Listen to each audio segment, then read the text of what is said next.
Great seeing you back for devotions. Okay, Mark chapter 8, that's what we're on. Stumbling blocks on the path to God's will. So, there's many things which God planned for our life, things he wanted us to do.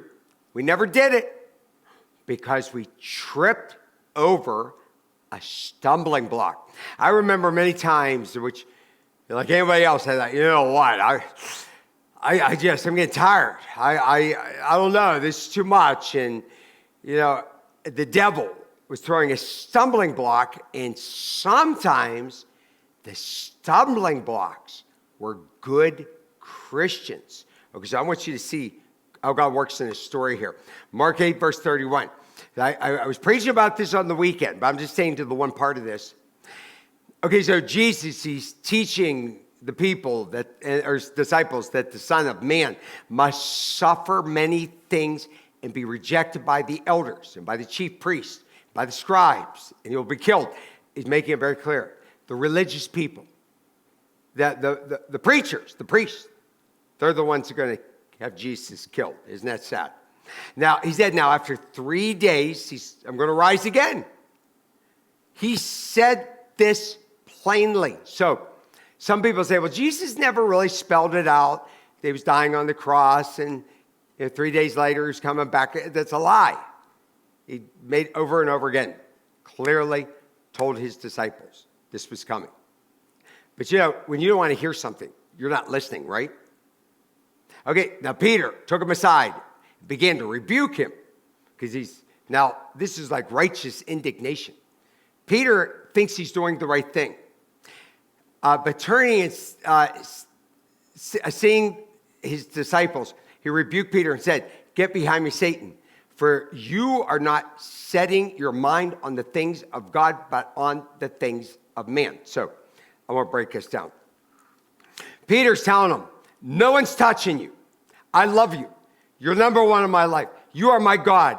I will die for you. I will lay my life down for you. Okay, then Peter failed that later on. Okay, we're just human. We mean well. We have good intentions, right? But he's telling Jesus, nobody's touching you without going through me. Jesus lets him know that the devil is working through you right now. How sometimes our loved ones, with the best intentions, can become obstacles to God's plans. So I have experiences in my family in which something happens at the church. Something happens that's pretty nasty. And I will hide it from my wife. I will hide it from my children. I've got something, I've had at times something dangerous health-wise going on. God got me through it.